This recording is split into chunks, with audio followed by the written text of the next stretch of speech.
తెలంగాణలో అధికారం విషయంలో బీఆర్ఎస్ నాయకులకున్న కన్ఫ్యూజన్ నిన్న కేసీఆర్ గారి స్టేట్మెంట్ చూస్తే మనకు కనబడుతుంది.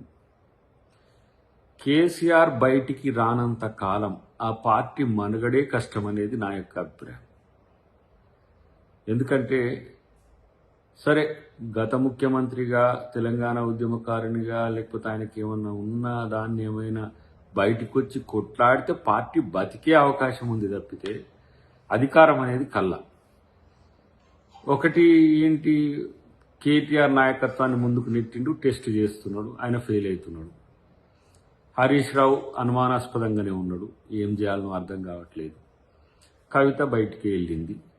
ఇక ఉన్న వాళ్ళంతా మామూలు వాళ్ళు, ఎవరు అది వాళ్ళ చుట్టూ ఉన్న పరివారంలో.